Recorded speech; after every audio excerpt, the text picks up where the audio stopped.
penawal pemberiannya. Nah, terkadang kita cinta dengan seseorang, kenapa? Karena sifatnya sempurna. Terkadang kita cinta kepada seseorang, kenapa? Karena tubuhnya elok, indah. Terkadang kita cinta kepada seseorang, kenapa?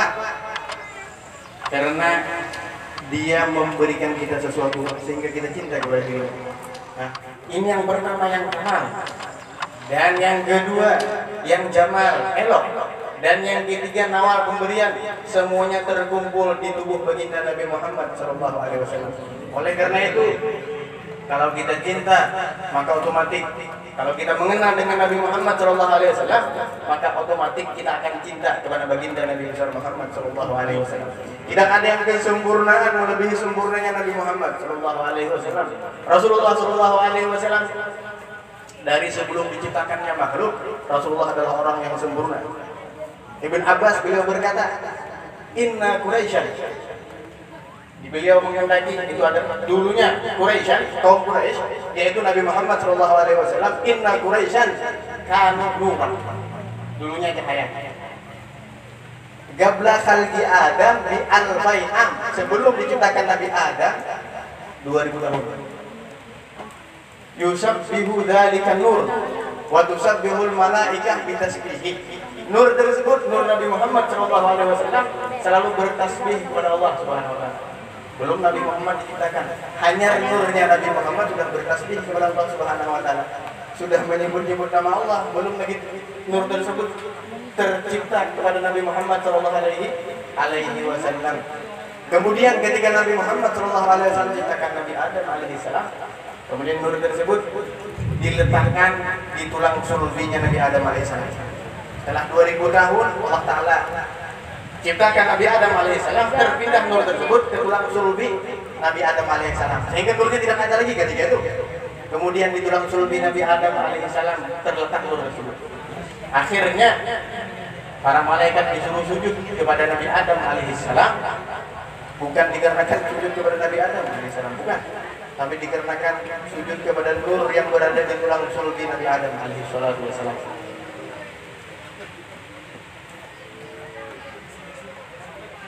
Kata Nabi Muhammad SAW, faja'alani fi sulbi Adam. Kemudian Allah Ta'ala menjadikan aku dalam sulbi Nabi Adam. Kemudian faja'alani fi sulbi Nuh. Diletakkan di sulbi Nuh Nabi Nuh alaihissalam, nurnya Nabi kita Nabi Muhammad SAW. Sehingga Nabi Nuh alaihissalam pada kejadian yang ketiga, ketika kejadian yang semua dunia tenggelam gitu. Banjir tenggelam dunia semuanya. Yang selamat cuma Nabi Nuh alaihissalam dan orang-orang yang berada di kapal.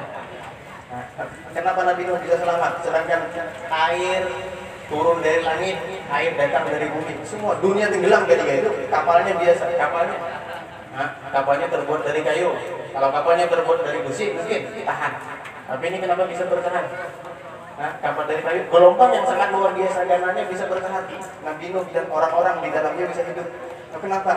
Dikarenakan nurnya Nabi Muhammad SAW ada di sulbi Nabi Nuh ketika itu. Kemudian kata Rasulullah, summa ja'alani fi sulbi Ibrahim. Kemudian nur tersebut dipindah kemana? Ke sulbi Nabi Ibrahim alaihissalam. Sehingga Nabi Ibrahim alaihissalam ketika beliau dilemparkan Raja Namrud ke api, beliau tidak merasa kepanasan. Kenapa? Karena ada nurnya Nabi Muhammad SAW yang berada di sulbi Nabi Ibrahim alaihissalam. Semuanya dikarenakan ikraman, dikarenakan kemuliaan, kesempurnaan baginda Nabi besar Muhammad SAW. Tidak merasa panas, karena nur lebih hebat daripada api. Kada merasa panas, kada merasa panas. Akhirnya kata paman Nabi Muhammad SAW, Abbas bin Abdul Muttalib, kata beliau, wa anta ya Muhammad lamma wulidta asraqatil ardu bi nurikal wujuh. Hai engkau ya Nabi Muhammad, ketika engkau dilahirkan nur itu bercahaya. Wa nahnu fi dzalika biya wa bin nuri wa fi subul rasad nashtaridu. Dan kami sekarang kata beliau masih berada di naungan nur tersebut, di naungan cahaya tersebut. Kemudian beliau sambung, perkataan beliau menyinggung tentang Nabi Ibrahim alaihissalam. Kata beliau, ya barda naril khalili ya sababan li ismatin nari hiya tahtaridu. Kata beliau, ya barda nari Ibrahim. Ini beliau memuji Nabi Muhammad SAW. Ya barda nari Ibrahim, hai pendingin api yang ketika itu Nabi Ibrahim diterjunkan ke dalamnya. Wa ya sababan, hai orang yang menjadi sebab terjaganya Nabi Ibrahim dari api panas. Wa hiya tahtaridu, nur yang membakar api tersebut. Api kada mampu untuk membakar nur, kada mampu. Tapi nur Nabi Muhammad mampu untuk membakar api tersebut. Oleh karena itu Nabi Ibrahim alaihissalatu wassalam, beliau selamat, merasa dingin dari api tersebut dikarenakan nur Nabi kita Nabi Muhammad sallallahu alaihi wasallam. Kemudian kata Rasulullah sallallahu alaihi wasallam, "Lam yazalillahu yanzuruni minal aslabit tahirah, minal aslabil karimah wal arhamit tahirah." Senantiasa Allah Subhanahu wa taala terus menggulir nur tersebut dari tulang sulbi ke tulang sulbi, dari rahim ke rahim yang suci, hatta akhrajani, kata Nabi Muhammad, sehingga Allah Subhanahu wa taala mengeluarkan aku min baini abawayya lam yadatiya ala sifahin gad, sehingga aku, kata Nabi Muhammad SAW, terkeluar daripada orang yang mulia, daripada dua suami istri yang tidak pernah melakukan pekerjaan yang keji. Jadi Nabi Muhammad dari Abah Sidin, Mama Sidin, Kai Sidin, Nining Sidin, datu sampai ke atas, sampai kepada bagi Nabi Adam alaihissalam, tidak pernah pasangan tersebut yang menurunkan Nabi Muhammad SAW tidak pernah mengerjakan pekerjaan yang keji, tidak pernah mengerjakan pekerjaan yang dilarang oleh syariat, tidak pernah mengerjakan pekerjaan yang tidak dihalalkan. Oleh karena kata Rasulullah, aku dilahirkan dari ayah yang mulia, ibu yang mulia, yang tidak pernah melakukan pekerjaan yang keji. Loh, kenapa? Karena di zaman jahiliyah, itu kalau mereka mau nikah ada 4 cara. 4 cara ini mereka kalau mau nikah di zaman jahiliyah. Hadis yang diterangkan Sayyidah Aisyah radhiyallahu anha, ada 4 cara mereka. Cara yang pertama, nikahnya mereka, nikah jahiliyah. Ini Nabi terlepas daripada nikah mereka. Nikah yang pertama, kalau ada orang sudah mempunyai suami istri, sudah mempunyai suami istri, sudah 2 lagi bini, bahasanya orangnya sudah 2 lagi bini. Akhirnya apa? Apabila suaminya melihat istrinya lagi datang bulan, lagi haid, dibiarkan suaminya, sampai suci. Nah, ketika istrinya suci, akhirnya apa? Istrinya disuruh mendatangi orang alim di zaman itu. Orang alim zaman itu mungkin kita bilang rahim. Orang alim di zaman itu. Akhirnya apa? Kata suaminya, hai istriku, sekarang kau pergi ke orang alim itu, nanti engkau kerjakan pekerjaan yang hina itu. Setelah itu, nantinya setelah pulang dari orang alim itu, orang alim di zamannya lah, setelah pulang sampai ke rumah, suaminya kada mau mengumpuli. Kenapa? Sampai ada kelihatan hamil. Nah, kenapa mereka melakukan itu? Karena kata mereka, kalau hamilnya dari alim di zaman itu, rahim di zaman itu, dia akan menurunkan anak yang cerdas, anak yang pintar. Anak yang pintar. Nah, ini dinamakan nikah abda, nikah. Jadi orang sudah suami istri, kemudian dia tidak mau menghubungi istrinya dulu sebelum dia kirim kepada orang yang alim di zamannya itu. Kemudian setelah pulang ke rumah tidak mau mengumpuli istrinya sampai dia hamil. Kalau sudah hamil, baru dia mau mengumpuli istrinya. Nah, ini yang dihapus bagi Nabi Muhammad SAW. Nabi Muhammad tidak terlahir dari itu, tidak. Ini kira-kira andai kata kalau masih ada ajaran jahiliyah di zaman kita ini, kira-kira banyak yang muda-muda ini belajar supaya jadi orang alim. Ya kan? Datang terus tiap hari, bini bulan. Datang terus. Siapa itu? Kawinnya orang jahiliyah. Datang terus. Ini banyak yang belajar kira-kira orang. Andai kata itu dihalalkan, andai kata, tapi dihapus baginda Nabi Muhammad Sallallahu Alaihi Wasallam. Itu nikah yang pertama, dinamakan nikah abda di zaman jahiliyah. Zaman jahiliyah. Kemudian yang kedua, ada namanya nikah. Nikah ini kalau perempuan sudah siap nikah, perempuan. Kalau dia sudah siap nikah, perempuan tersebut ditaruh di satu rumah, diandap di rumah tak diandap. Kemudian apa? Keluarganya mengkabarkan kepada beberapa laki-laki bahwasanya ada perempuan di rumah itu yang siap dikawini. Akhirnya apa? Sekitar 7 atau 8 atau 9 orang datang ke rumah tersebut. Rumah tersebut untuk apa? Untuk menikahi perempuan yang satu. Ini nikah jahiliyah. Nikahi perempuan yang satu. Akhirnya setelah terjadi pernikahan mereka yang 8 atau 7 ini, pulang mereka tunggu hamilnya dulu. Setelah hamil, telah beranak, bininya saya ngomong tadi telah beranak, akhirnya dipanggil, orang-orangnya dipanggil. Nah bininya melihat siapa yang paling cocok latinya, disambatnya, oh ente abahnya anak-anak. Nah kalau sudah disambat perempuannya, maka dia tidak bisa menolak. Jadilah dia suami sendiri. Nah ini kawin yang kedua, tidak bisa kawin kecuali cara-cara mereka gitu. Nah, sehingga banyak di sini ada perempuan selingkuh, di sini ada yang datang lagi banyak 9, 8. Hah? Ini kawinnya ya. Nabi Muhammad SAW tidak terlahir dari itu. Satu yang dua. Kemudian yang ketiga. Yang ketiga ini lebih ganas. Hah? Kalau yang ada bini ada anak kawin, perempuan yang mau kawin, mereka tajakan roya bendera. Sehingga ada tandanya masing-masing. Kalau sudah ada bendera di depan rumah, berarti penghuni rumah sudah siap dikawini. Nah, yang ini tanpa ada batas. Tanpa ada batas. 10 datang, 20, 30, 40. Tanpa ada batas. Yang ketiga ini yang ketiga. Tapi yang kedua tadi masih ada batasan. Karena boleh lebih 10, karena boleh peraturan mereka. Tapi yang ketiga ini, yang ketiga ada batasan betul, 20, 30. Itu akhirnya apa hamil? Karena ada yang menikahnya, ini biniannya yang dinikahi ketika itu dicatatnya terus, diingatkan ya hanya sebulan, diingatkannya terus. Pastinya beranak karena hamil anaknya dipanggilnya. Kemudian ada salah seorang yang bernama Taib ini membilang anaknya mirip siapa kira-kira. Kalau yang dilihatinya orang-orang tadi dikumpulkan sudah.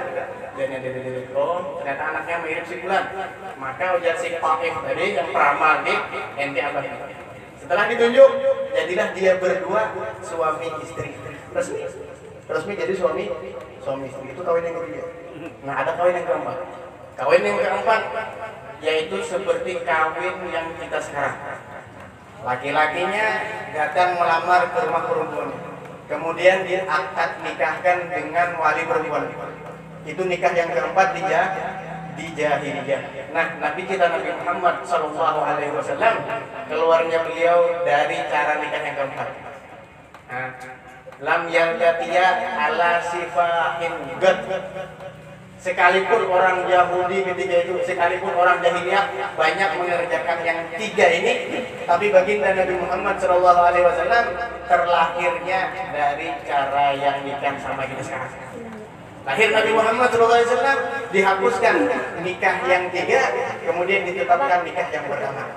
Oleh karena itu, yang dari Rasulullah dari Abah, Kaisikin, semuanya dengan cara nikah yang resmi. Allahumma sholli wa sallim. Sempurna Nabi Muhammad SAW, sempurna dalam sebelum diciptakan Rasulullah, sempurna dalam lahirnya. Apakah lagi ketika lahirnya baginda Nabi Muhammad SAW? Mengherankan ketika lahirnya baginda Nabi Muhammad Sallallahu Alaihi Wasallam yang nur terpendam dulunya, yang cahaya terpendam dulunya di mana? Yang dulunya bertasbih kepada Allah Subhanahu Wa Taala 2000 tahun, terpendam cahayanya. Kemudian dimasukkan ke tulang rusuk Nabi Adam alaihissalam. Ketika cahaya ada, kemudian ketika dimasukkan ke tulang rusuk Nabi Adam alaihissalam, cahaya terpendam. Asalnya ada cahaya bersinar, ya kan?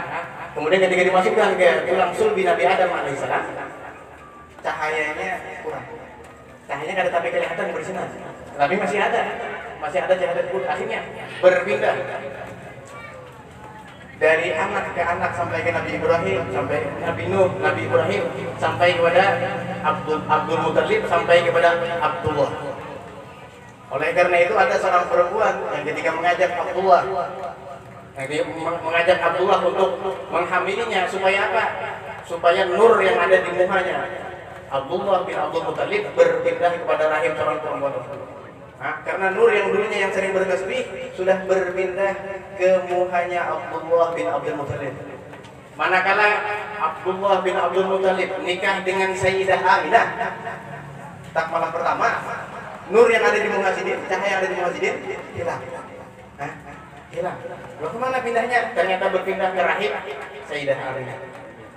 Berpindah ke rahim Sayyidah Aminah. Ternyata ketika Sayyidah Aminah hamil baginda Nabi Muhammad SAW, kata beliau, aku tidak pernah merasakan sakit apapun. Sakit apa aja aku tidak pernah merasakan, kata beliau. Yang aku ingkari ini, aku kada rasa asa janggal ini, rafdatu haidi, rafdu haidati, haid aku kada ada lagi, kata beliau. Beliau hamilnya dengan Nabi Muhammad, kada merasa beliau, kada merasa Sayyidah Aminah kada merasa hamil, karena nyaman benar ketika mengandung Nabi Muhammad sallallahu alaihi wasallam. Lam tashu syai'an ya'khudhu niswan. Tidak pernah Nabi Muhammad, tidak pernah Sayyidah Aminah ketika hamil itu merasakan kesakitan yang dirasakan sakitnya siapa? Para perempuan ketika hamil. Sakit perempuan ketika hamil, sakit luar biasa. Apakah lagi anak melahirkan? 1 bulan, 2 bulan, 3 bulan, mengidam macam-macam, ini. Mau sakit itu tidak dirasakan oleh Sayyidah Aminah radhiyallahu anha. Kita dirasakan juga karena yang dikandung adalah baginda Nabi Muhammad sallallahu alaihi wasallam. Nah, ketika lahir baginda Nabi Muhammad sallallahu alaihi wasallam, nur yang dulunya tersembunyi akhirnya terpancar. Akhirnya pas lahir Nabi Muhammad sallallahu alaihi wasallam, akhirnya nur tersebut terpancar, sehingga ketika Nabi Muhammad sallallahu alaihi wasallam lahir, terlihat beberapa negeri Syam. Dari Madinah terlihat negeri Syam. Siapa yang melihat? Mamak beliau. Dari mana? Karena dari adanya nur baginda Nabi Muhammad SAW. Pas Nabi Muhammad SAW keluar, mulia Nabi Muhammad. Kemudian Nabi Muhammad ketika beliau keluar dalam keadaan bersunnah, dalam keadaan bercelak mata, maktu asurah, dalam keadaan bertatap tali pusat. Bahkan kata ibunda beliau Sayyidah Aminah, ketika aku melahirkan Rasulullah Nabi Muhammad SAW, tidak ada kotoran apapun yang keluar. Ibarat kita darah kada keluar, banyu dan tuban kada keluar. Kotoran-kotoran yang biasa dikeluarkan perempuan.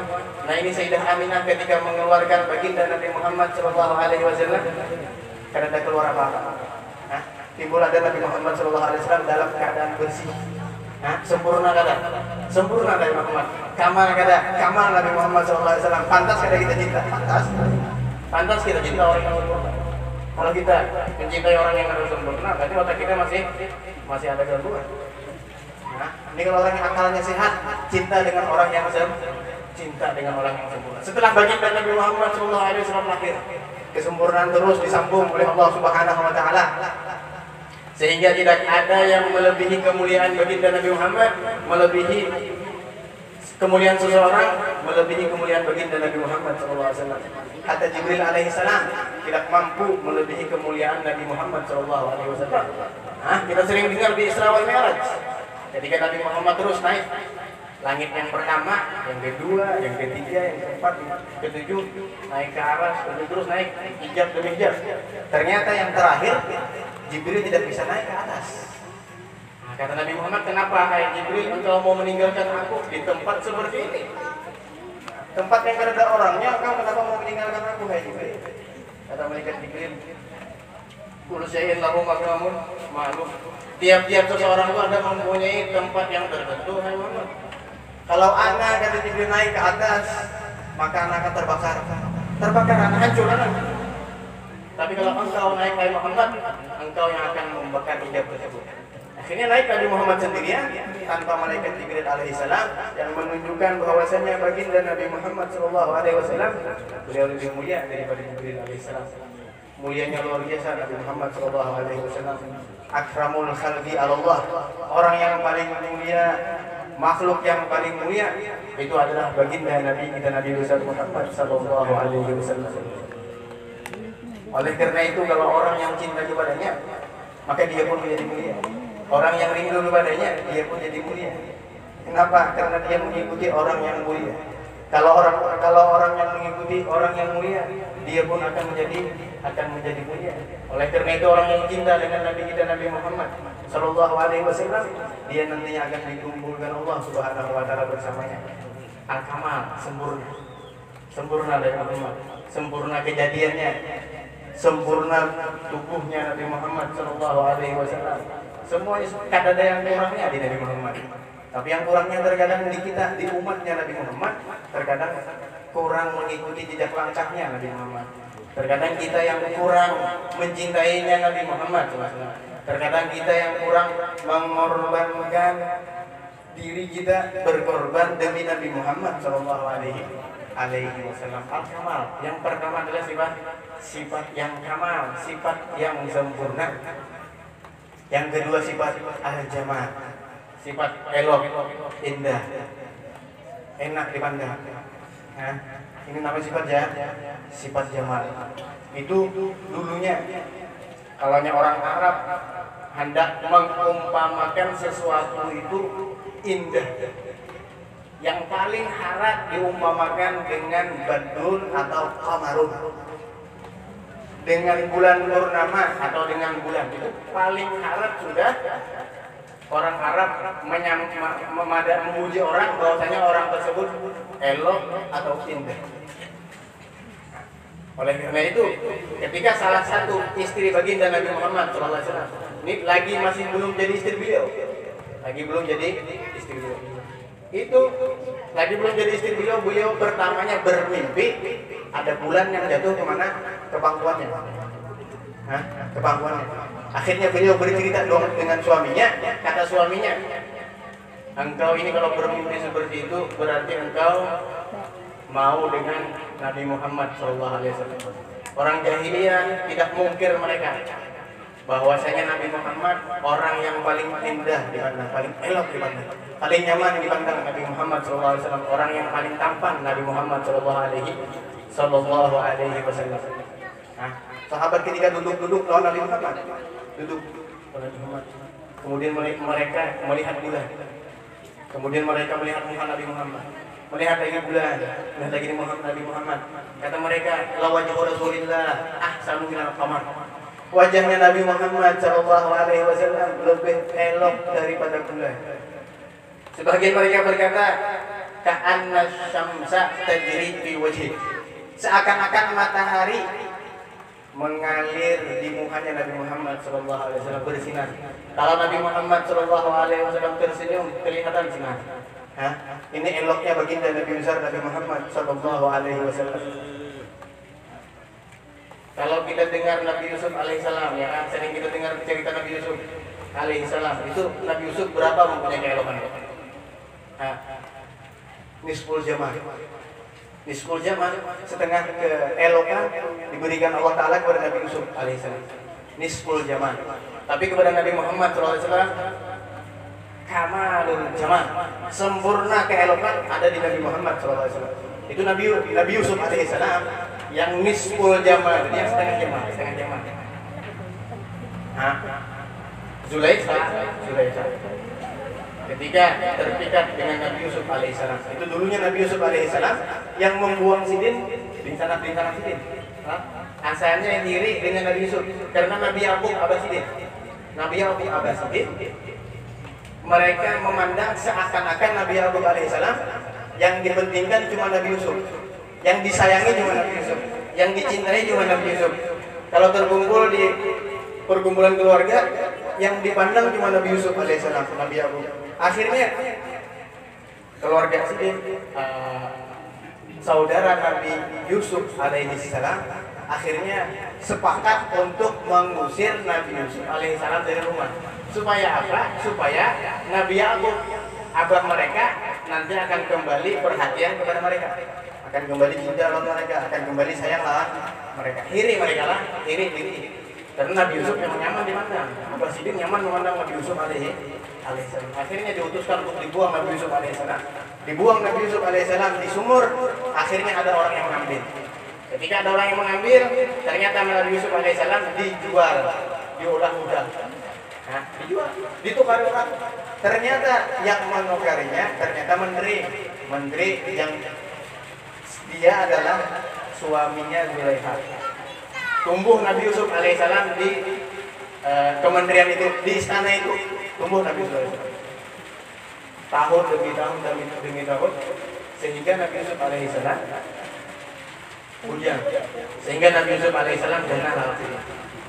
Sehingga apa? Sehingga Zulaikha terpanah dengan ketampanan bagi Nabi Yusuf alaihissalam, terpanah dengan ketampanannya. Akhirnya apa? Dipanggil Nabi Yusuf alaihissalam, "Hai Yusuf, di sini." Nabi Yusuf masuk karena Nabi Yusuf jadi budak ketika di tempat itu. Nabi Yusuf jadi khadam di tempat itu karena mereka yang beli. Masuk Nabi Yusuf alaihissalam, ternyata Zulaikha sudah berada di kamar yang tertutup berapa lapisan kamar. Nah, akhirnya apa? Akhirnya Zulaikha mau mengajak perbuatan yang tidak diridhoi Allah Subhanahu wa taala. Akhirnya Nabi Yusuf ketika diajak, Nabi Yusuf pergi menuju pintu. Ketika Nabi Yusuf buka, pergi menuju pintu, ini Zulaikha ditariknya baju Nabi Yusuf dari belakang. Setelah Nabi Yusuf hendak membuka pintu, ternyata suami Zulaikha membuka pintu tersebut.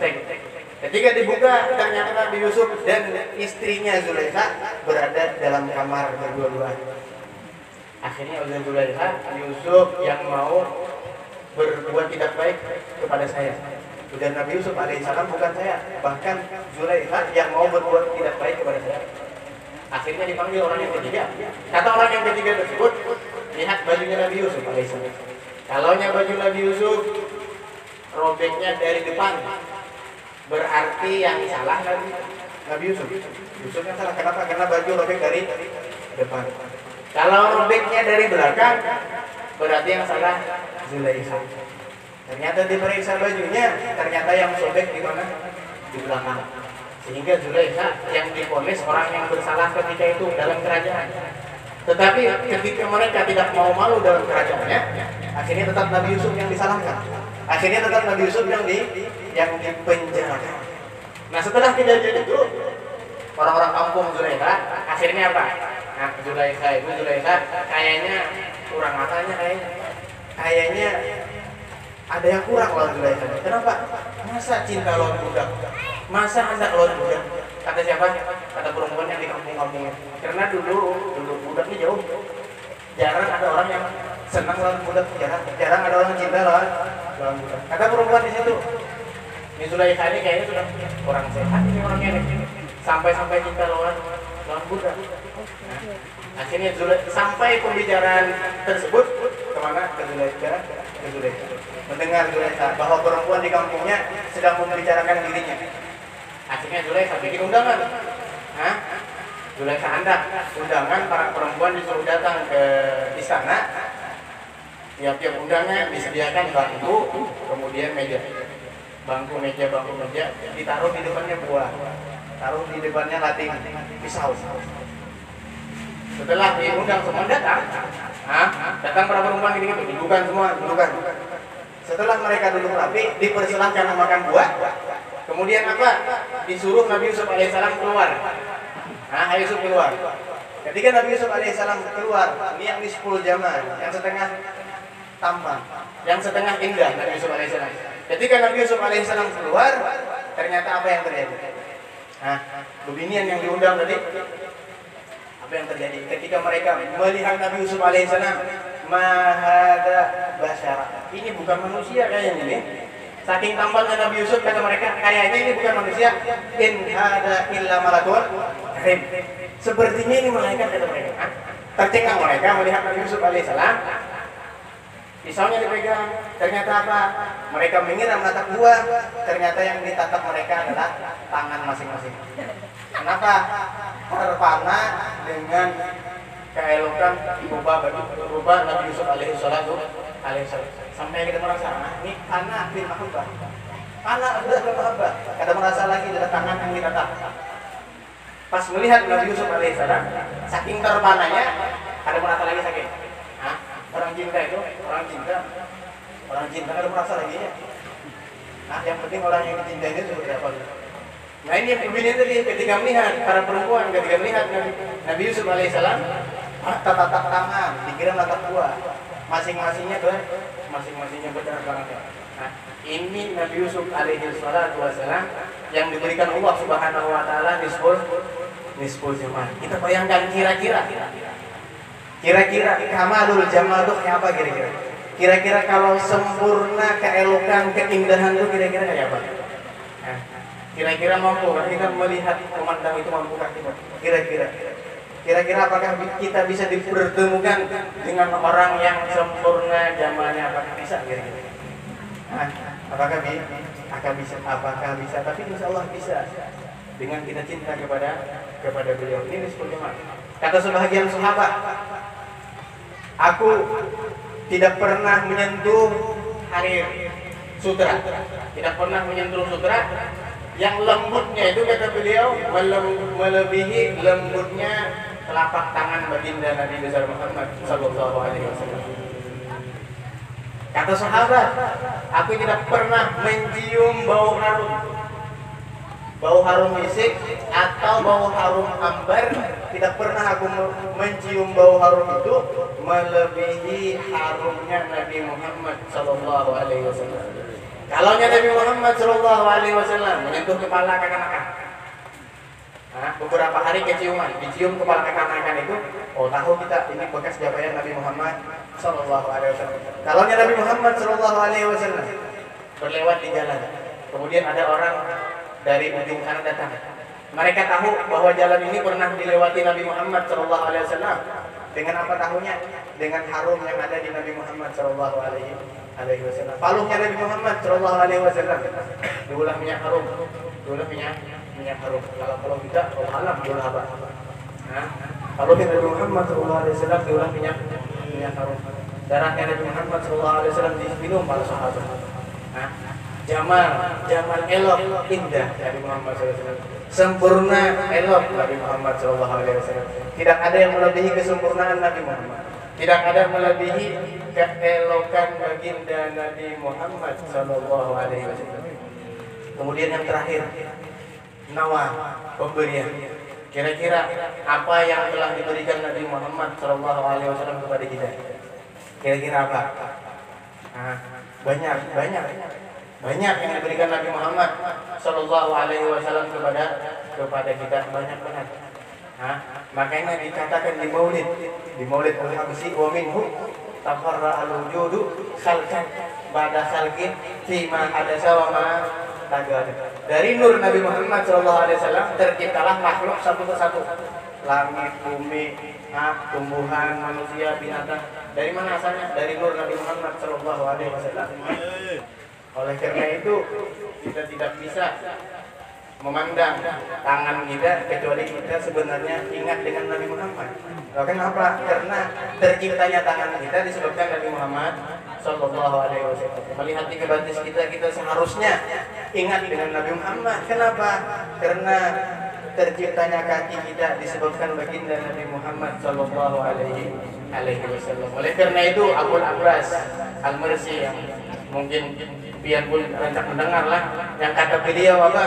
La ghaba anni amma tarfata'in ma'atu nafsi minal muslimin. Kalaunya Nabi Muhammad itu hilang dalam pikiranku sekejap mata, maka kata beliau, aku anggap sudah bukan orang muslim, kata beliau. Karena beliau tahu tidak mungkin Nabi Muhammad bisa dilupakan. Karena semuanya tercipta dikarenakan Nabi Muhammad sallallahu alaihi wasallam. Datang Habib Umar bin Abdurrahman Al-Attas. Kata beliau, Kaifa yaghibu anna wa huwa ainu wujudina. Bagaimana kata beliau Rasulullah itu bisa hilang dari pandangan kita, sedangkan Nabi Muhammad itu adalah sumber timbulnya kita, sumber adanya kita, disebabkan Nabi Muhammad sallallahu alaihi wasallam. Tidak mungkin kata beliau kita lupa, kecuali kita lupa lawan diri kita. Nah, kalau kita lupa lawan diri kita, mungkin. Tapi selama kita tidak lupa dengan diri kita, maka kata beliau mustahil kita lupa dengan baginda Nabi Muhammad sallallahu alaihi wasallam. Itu pemberian beliau banyak, pemberian beliau banyak. Di bawah dari itu Nabi Muhammad sallallahu alaihi wasallam memberikan kita hidayah, memberikan kita agama, memberikan kita agama Islam, yang mana dengan agama Islam ini nantinya kita bisa dapat ridho dari Allah Subhanahu wa taala. Inna dina 'indallahi Islam. Dengan agama Islam kita bisa berkumpul dengan Nabi Muhammad sallallahu alaihi wasallam.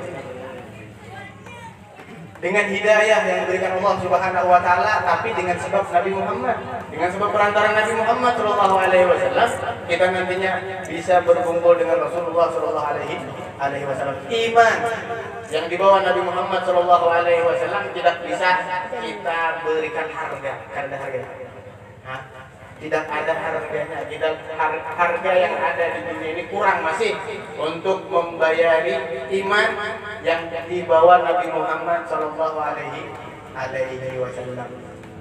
Orang memberikan apapun, orang memberikan kepada kita apapun, selain daripada iman, selain daripada Islam, itu lebih rendah tingkatannya dibandingkan iman dan Islam. Banyak lagi pemberian Nabi Muhammad sallallahu alaihi wasallam kepada kita. Banyak lagi disebutkan Nabi Muhammad sallallahu alaihi wasallam kita ada. Oleh karena itu tidak bisa kita sebutkan pemberian Nabi Muhammad sallallahu alaihi wasallam satu persatu. Oleh karena itu kalau kita mempunyai akal yang sehat, maka kita otomatis akan mencintai baginda Nabi Muhammad SAW. Kenapa? Karena yang sempurna adalah Rasulullah, yang elok, yang indah berada di diri Rasulullah. Kemudian pemberian yang berharga kita dapatkan dari Rasulullah SAW. Disebutkan di kitab Asy-Syifa, ini ada kitab ini, Asy-Syifa, karangan Qadiyah. Beliau menyebutkan akalnya Nabi Muhammad SAW, akalnya Nabi sallallahu alaihi wasallam. Itu kata beliau, yang berkata itu Wahab bin Munabbih. Beliau berkata, kata beliau, ini andai kata pasir-pasir yang ada di dunia, batu pasir, kira-kira kawangannya kita menghitung banyak kan? Banyak yang pasir yang ada di dunia ini, semuanya pasir di dunia kita kumpulkan. Kemudian sebuting kita ambil, sebuting diambil. Nah kata beliau, sebuting inilah yang dibagikan kepada zaman Nabi Adam sampai hari kiamat. Minal akli, daripada akal. Sebuting pasir itu kemudian dibagikan kepada zaman Nabi Adam sampai hari kiamat, sehingga orang-orang bisa berakal dengan sebuting pasir. Kira-kira bandingannya berapa? Dengan yang satu pasir dibagikan orang banyak ini, dengan ini mereka bisa menghafal Al-Quran. Dengan ini, akal ini mereka bisa menghafal hadis. Dengan akal ini mereka bisa menghafal hukum-hukum Allah Subhanahu wa taala. Mereka menghafal banyak ini itu kitab ini, mereka bisa hafal dengan sebutir pasir yang dibagikan kepada siapa? Kepada seluruh umat dari zaman Nabi Adam alaihissalam sampai hari kiamat. Nah, sisa pasirnya tersebut itu diumpamakan akal baginda Nabi besar Muhammad SAW yang diberikan kepada satu orang, yang cuma diberikan kepada baginda Nabi Muhammad SAW. Kira-kira akal sidin kayak apa? Kira-kira akal sidin kayak apa akal sidin kira-kira? Tapi sidin akalnya luar biasa, masih tawadhu, ya kan? Sidin masih bermusyawarah lawan kawan-kawan sidin, lawan sahabat-sahabat sidin masih bermusyawarah. Sidin panggil kawan sidin minta pendapatnya kayak apa. Padahal akal sidin melebihi daripada yang lain, tapi sidin tetap bermusyawarah. Tawadhu beliau, memiliki rendah diri, masih menerima perkataan orang lain. Orang lain berkata, ya Rasulullah, Alangkah baiknya kalau pian memperbuat seperti ini, masih beliau terima. Kenapa? Karena sifat tawadhu'nya baginda Nabi besar Muhammad sallallahu alaihi wasallam. Nah, mudah-mudahan kita akan diberikan Allah Subhanahu wa taala, hati kita akan selalu merindukan Nabi Muhammad sallallahu alaihi wasallam. Mudah-mudahan hati kita akan selalu cinta kepada baginda Nabi Muhammad sallallahu alaihi wasallam. Mudah-mudahan kita selalu asyik dengan baginda Nabi Muhammad sallallahu alaihi wasallam. Pada malam ini, malam yang kelahirnya baginda Nabi Muhammad sallallahu alaihi wasallam, kita berdoa kepada Allah Subhanahu wa taala, mudah-mudahan nantinya mata kita yang sering bermaksiat kepada Allah Subhanahu wa taala, mata kita yang rancak melanggar perintah Allah Subhanahu wa taala, melihat aurat orang rancak, memandang orang dengan pandangan yang hina rancak, memandang orang dengan pandangan ihtikar, pandangan yang sombong, sering rancak. Mudah-mudahan diampuni oleh Allah Subhanahu wa taala dosa yang ada di mata kita, sehingga bersih, tersuci dari dosa, dan bisa memandang nantinya wajah Nabi kita, Nabi besar Muhammad sallallahu alaihi wasallam. Tubuh kita, dada kita yang sering kita bawa bermaksiat kepada Allah Subhanahu wa taala, kita bertaubat. Mudah-mudahan nantinya dada kita bisa memeluk empuknya tubuh baginda Nabi besar Muhammad sallallahu alaihi wasallam. Tangan kita yang mungkin sering menyakiti orang-orang muslim, tangan kita yang mungkin sering bermaksiat kepada Allah Subhanahu wa taala, kita bertobat. Mudah-mudahan dosa yang di tangan kita diampuni Allah Subhanahu wa taala, sehingga nantinya kita bisa berjabat tangan dengan baginda Nabi besar Muhammad sallallahu alaihi wasallam. Tubuh kita, mudah-mudahan semua dosa yang ada di tubuh kita diampuni baginda Nabi besar Muhammad, diampuni Allah Subhanahu wa taala, sehingga nantinya kita bisa berkumpul satu majelis, satu kedudukan dengan baginda Nabi besar Muhammad sallallahu alaihi wasallam, yang di dalamnya ada para sahabat, yang di dalamnya ada Sayyidina Abu Bakar, ada Sayyidina Umar, ada Sayyidina Utsman, ada Sayyidina Ali, dan para sahabat yang lainnya, yang di dalamnya nantinya ada tabi'in, yang di dalamnya nantinya ada wali-wali Allah Subhanahu wa taala, yang di dalamnya nantinya ada orang-orang yang saleh, orang-orang yang ahli ibadah. Mudah-mudahan Allah Subhanahu wa taala mengabulkan doa kita. Amin amin ya rabbal alamin. Yang dapat kita sampaikan, wabillahi taufiq wal hidayah. Sallallahu alaihi wa ala alihi wasallam. Alhamdulillahirabbil alamin. Syukran katsiran. Mudah-mudahan apa yang disampaikan guru kita berupa insyaallah bisa kita amalkan insyaallah. Pesan seperti ini ulang-ulang, khususan malam hari ini kita belajar.